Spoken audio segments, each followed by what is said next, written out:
those people out there who want to say that homeschoolers are not socialized, I will tell you they're probably way more socialized in some ways because they're actually able to get more intimate interaction with other homeschool families.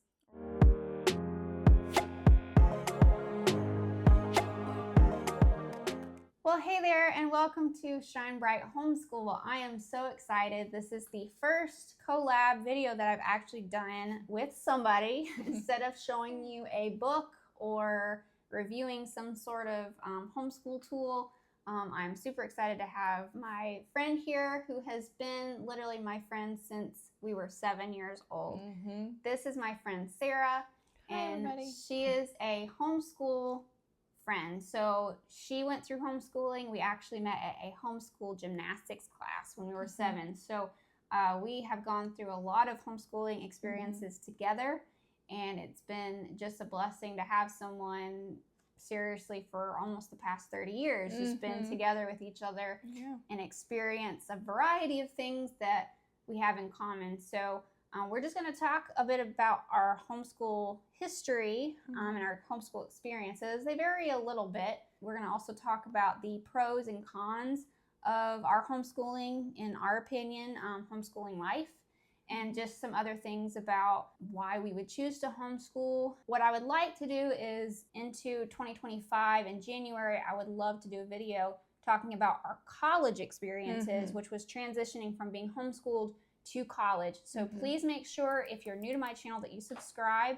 and click the bell for notifications, and click a like if this video is helpful and if you enjoy just hearing us sit here and chat today. I do want to tell you that Sarah does have her own YouTube channel. She's kind of had to take a little bit of a break. I'm taking a break at the moment. I have 2 littles under 5, and they're pretty much taking over. And mom life took over, so. Yeah, but she does have some great videos about Aldi hauls, because we have Aldi around here. So she shops at Aldi's, kind of shows like, you mom know, life the prices, mom life, and also just she has some cleaning videos or holiday decorating or holiday gift baskets like for Easter. So she always does a great job just kind of making her house feel very festive depending on what the season is. I always want to try and do that. Not as good at it as she is, but I just love to just come here and be here whenever she has her seasonal stuff out. Make sure you check out her channel, Sarah Gentile. I will have it linked in the description below as well. So we're just going to get started today and talk about my homeschool experience. My mom decided to homeschool me, basically take it 1 year at a time. I started when I was in kindergarten. Probably through elementary especially, my mom used a Becca curriculum, which at the time was definitely one of the main ones available back then. There were some other ones, but my mom was able to connect with other homeschool moms that had older kids with more experience. So she was basically able to kind of get some advice about where to start. My mom is more traditional, more organized, and very like she needed the teaching manual. She followed the teaching manual, the teaching schedule.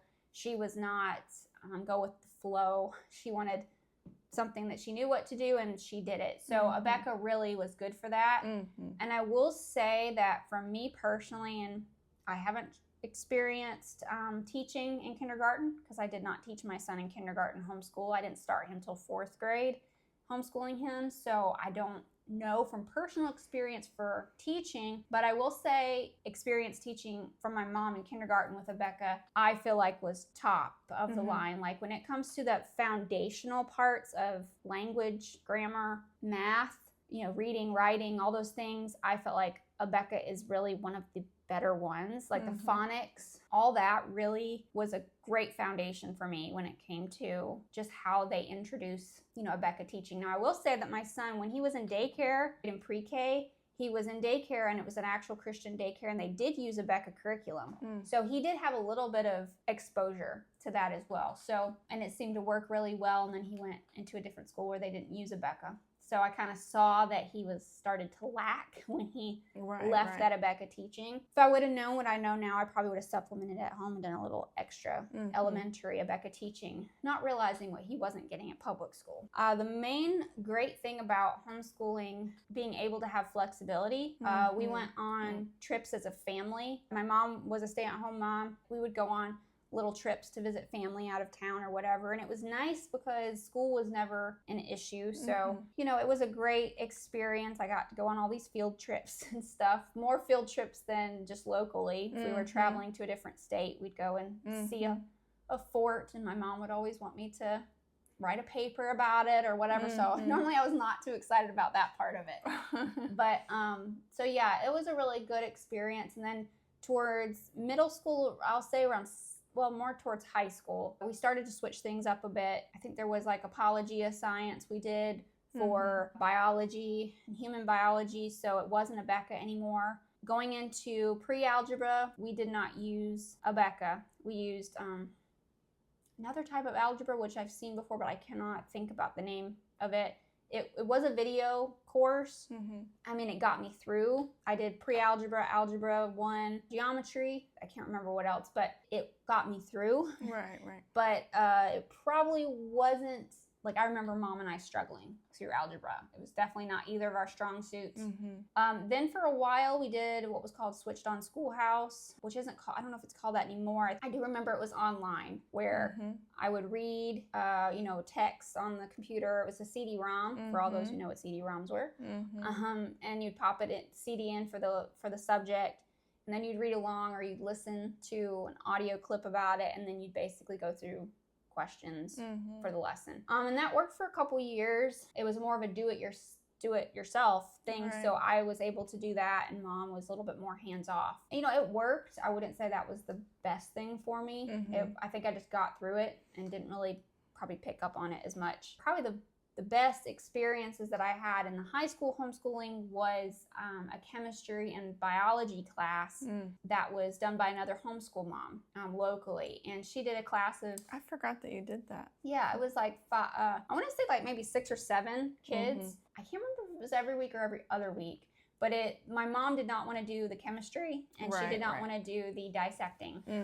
That biology with the frog and with the pig heart, and I can't even remember what else, a worm or earthworm, I can't remember what else I did. But this homeschool mom, she was a previous science teacher, so it worked out really well. So she did that, and that was really cool just because I never saw those homeschool students again. Like, I didn't have any connection with them outside. Just a good overall experience. Yeah, and she was just, I remember she had us come to her house for a Christmas party, which was kind of cool, It's a very intimate class, which I like, versus a class of, let's say, 30 people. Right. And you got one teacher, and there's just not, as much interaction with the teacher. She was very much involved with us, which was nice. And I did want to mention, which I'll lead into you here in a second, is our homeschool experience that we did together was a co-op called Team School. I think I might have done it for 2 or 3 years, and you might have done it, I think, a little bit longer than me, I think. Did I you came come in like a year or two after later. I did? Yeah, because I remember I was 11, and then I think you joined maybe the next year. So I was like 12, 13, 14, I think, or maybe, it's all a blur. Like, I'd have to go back and look at pictures and see if Mom has any, like, timeline pictures. But that was the one thing that we did for all those people out there who want to say that homeschoolers are not socialized. I will tell you, they're probably way more socialized in some ways because they're actually able to get more intimate interaction with other homeschool families. Right. And it's not like masses, like you're in a sea of kids where you're just a number like you are in the public school, and you have the kids that are unsupervised who get into trouble, like with homeschool families and homeschool groups normally. You have the moms that are very involved and very around, so it keeps the kids kind of, hey, make sure you're doing what you're supposed to be doing. There's more accountability there for the most part. Like I said, there's always somebody who gets away with something, but I remember those homeschool classes, the co-op classes. Some of them were just, I don't know, we might have had maybe 10 to 12 kids in our middle school class. Right. There was like really funny parts that the teacher would say something or a classmate would say something, just fun memories. but the intimacy of it being smaller, of the moms teaching, taking turns teaching certain things. One year, my mom taught a science class. Right. And we made little terrariums in those plastic shoe boxes. I remember that. She did such a great job. And then one of the teachers taught us Greek and Latin. That was fun. And there's always a couple classes that you don't really like. Like I think we had like a writing class. I did not like that one at all. Yeah. Not that it was the teacher, homeschool mom's fault, but it's normal. just normal. I mean, certain subjects we just didn't. Right. You know, not all of us flow with well, but then we had a music appreciation class, and then we had to like a chorus class where we sang. Yeah. I mean, there was probably a few other ones. A drama. Different. It was actually different every year. They would, depending on what the moms could offer, they would offer a class on that. Yeah. I remember one of the last years we went, actually somebody taught chess. I don't know if you remember that. Do you remember that? Yes, it was her son, remember? Yes, her high school son was like a pro and he competed. Yeah. And so he was able to teach us. So that's how I learned how to play chess. Yeah. So that was really at like a more higher level, not just like more of a competitive. I don't remember the strategy part of it, but I do remember playing. That was fun. It was just a neat experience. Just something that you really wouldn't normally do, on a day-to-day basis. I mean, just different experiences. So but just that time of like bringing our lunch and like being outside and playing with everyone. And for those of you who have been on my channel for a while, you already know, but my son is in 2 different co-ops. One I drop him off and one that, I actually teach. So I have that same experience of like, I did that as a kid. So now I'm being the teacher in his, well, not in his class, but in the group that we're in. I teach 4th graders, and like I'm teaching about inventions and there's always something new, like it changes every semester. We do something different, but it's just an opportunity for you to make so many good connections with people. And some you may never see again if they leave the co-op or you leave or everyone.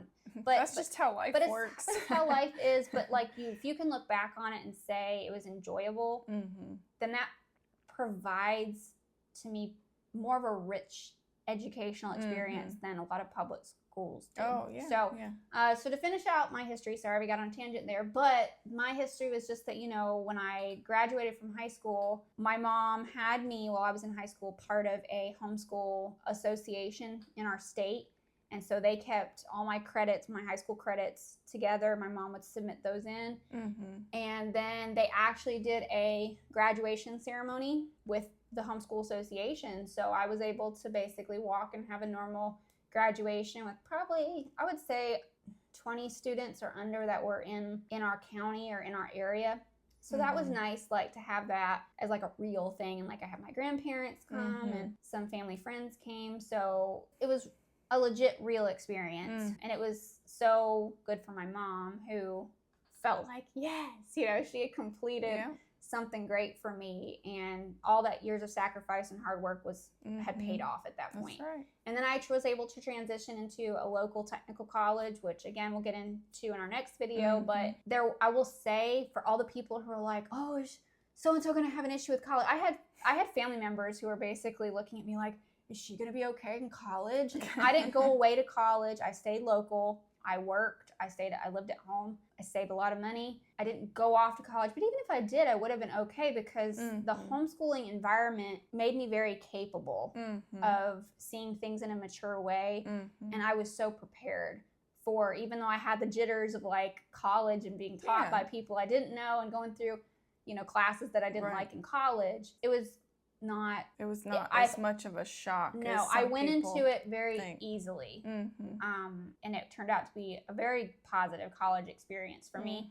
And Sarah actually went to college at the same college I did. So we will talk about that in our next video, her experience too, because she basically had the same thing I did, of us going to the same technical college and doing our degrees there. But okay, finally, your homeschool history.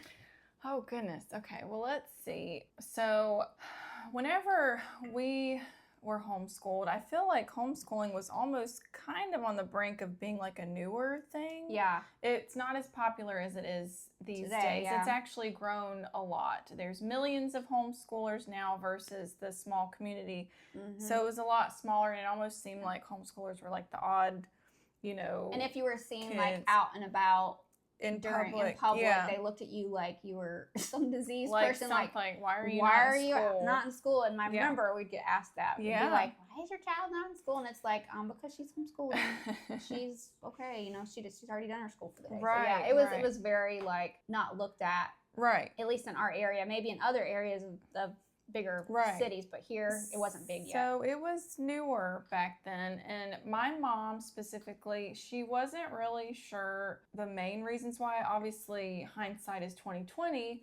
She knows now, you know, that it's what the Lord wanted her to do, but she always felt led to homeschool us, even though it seemed like the odd thing to do back then. So my homeschool journey started at kindergarten. I have an older sister. She's 8 years older than me. So she was actually, I guess at this point, going into 8th grade, I believe. And my mom decided at that point, whenever it was time for me to start kindergarten, and Angie, my older sister, my mom decided to go ahead and pull her from her, I think she was going to a private Christian school at that point. 8 years old?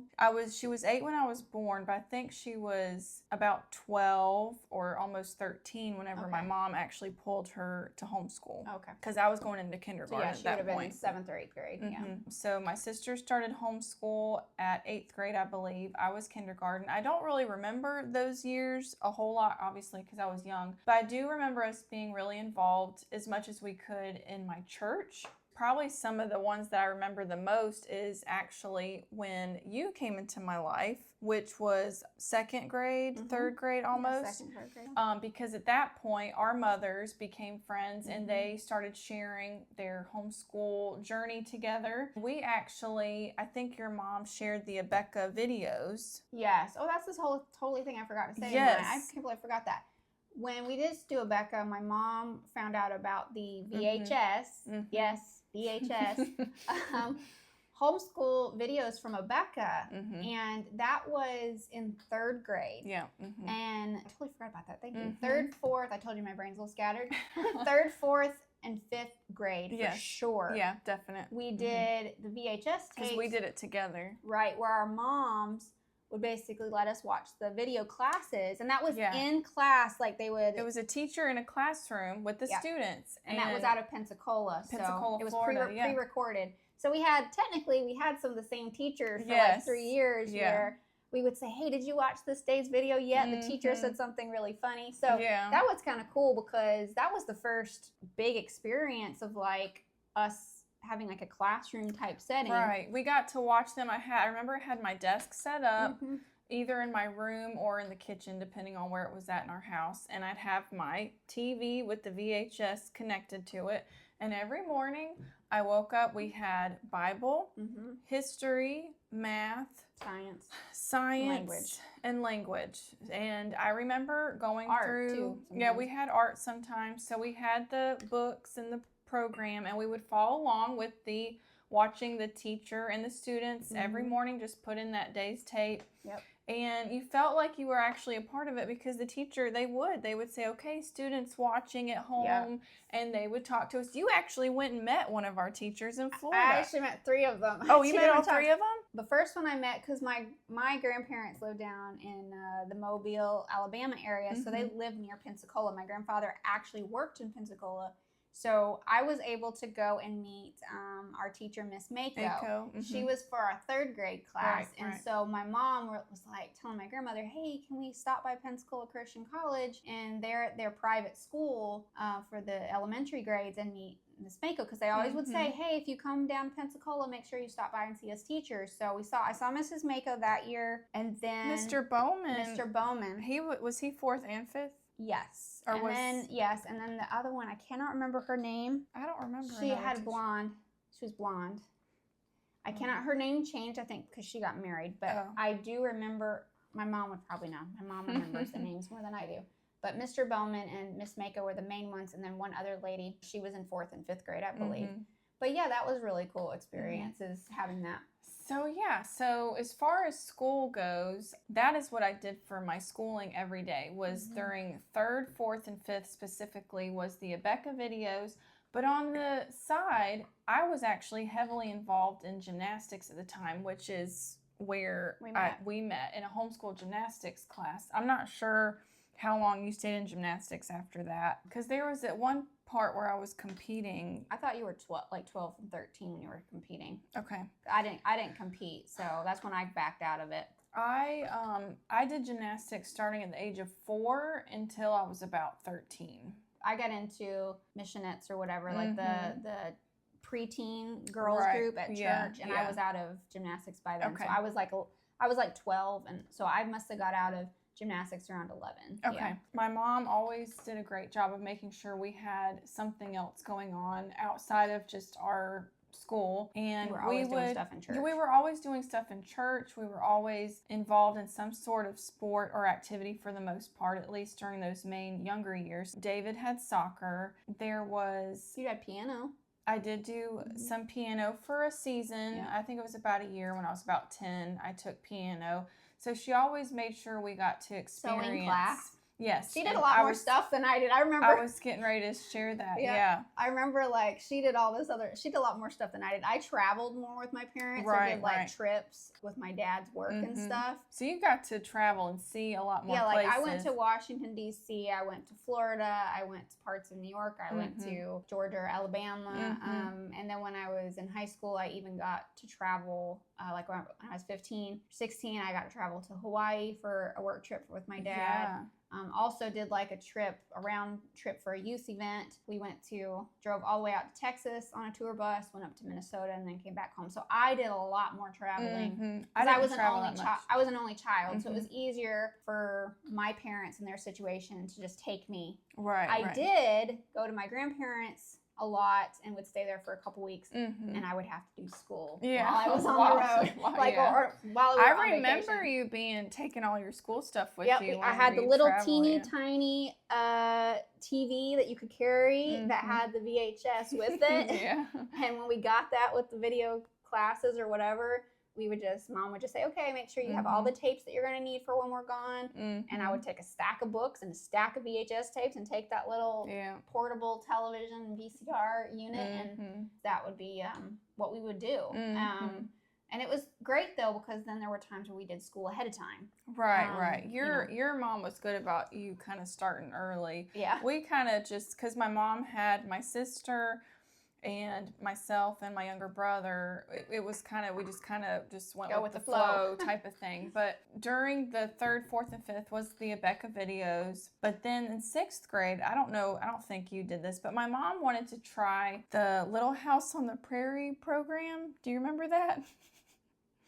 I don't really remember much. I know that it didn't really go the way she was hoping it would, and that's the beauty of homeschooling. I vaguely remember it. Was it like a one-room schoolhouse type feel to it? It was supposed to, yeah. It was based off the Little House on the Prairie books, and you did more.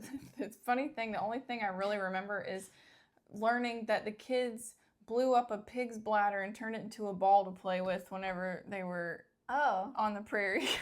Was it one of those types of things, though, where it teaches kids of different age groups, but it combines history, science? Yes. So nowadays that would be kind of more of the curriculum, the good and the beautiful. Yes, yeah. That's kind of what it would be, where they incorporate multiple subjects for multiple age groups, where it's more of that group teaching. Yeah.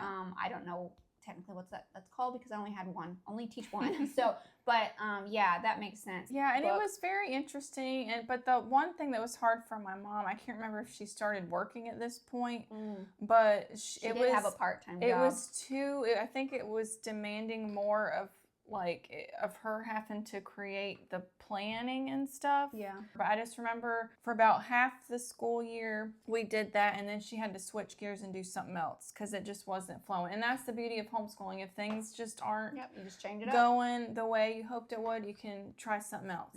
But I think at that point is maybe when I did a year of 4-H, the sewing camp, and I learned how to sew. I did that for a couple of years, and I did competitive gymnastics, but that started getting demanding, and eventually traveling. We had to travel all over the state for the competitions, and we had to be done with that. So we did Switch on Schoolhouse for 7th and 8th grade for sure, because I remember that. Yeah. And that was what she was saying. It was the CD-ROM.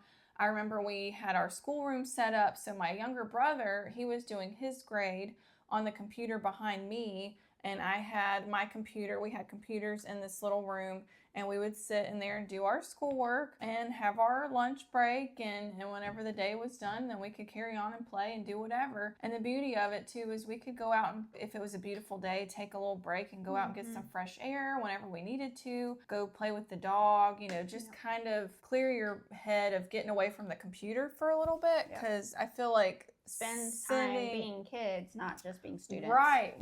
My mom at this point, she was working a lot in the evenings, and I think things started getting to the point where she knew I was going to be needing more, like how your mom had to do set up the biology and all the science stuff for you. She knew I was getting into that, and I think she felt like it was maybe a little bit more than she could handle, and she wanted to make sure we were getting what we needed. So at that point, after 9th grade, I remember doing a lot of video schooling as well. I think I did Math UC. I remember doing Spanish on the TV. But after that year is when my parents ultimately decided to send me to a private Christian school. I did that 10th through 12th. So I ended up not graduating a homeschooler. It was fine. I would have been fine even if I would have stayed homeschooled. But at that point, just what my parents needed to do, I felt like, I guess it just was the best thing for our family at that time. Yeah, and that's the thing, like everybody's situation is different. So whether because parents have to work, or, you know, like my son, I didn't start schooling him until he was in 4th grade. He was in daycare, and then he was in a charter school because I was working a full-time job. So, you know, it has to be what works for the family. And I think some people like write off homeschooling like, oh, I can't do it. But if work isn't necessarily a demand of your life, I think it's okay to try it even for a few years and see if it works for you and your kids. If it doesn't, I know tons of homeschool families that have put their kids back in school because the kids don't like it. Maybe the kids miss school too much.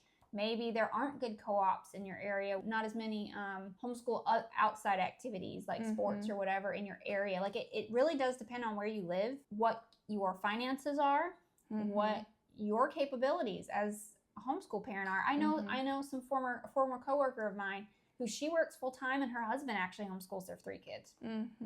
But he's really good at it, obviously, or else it would still be working all these years, and he does really well. He would rather do that, and she would rather work. So it really depends on the parents' personalities and the financial situation, a lot of things. And I think the good thing, though, is to really be humble and to know when it's your time to let off if you feel like you need to, and do what's best for your kid. And that may mean picking up homeschooling and doing it because it's best for your kid. That may mean releasing it and putting your kids in school if that's what's best for your kids. Like it's not ever just like, this is the same with everybody. Cookie cutter. It's not a cookie cutter situation. It's different. You just have to make it what works best for you and your family. But there's so many perks to homeschooling, and I feel like the pros are actually better than any cons. Yeah, so if there is any cons. Yeah, we're actually going to get into that next. So yes.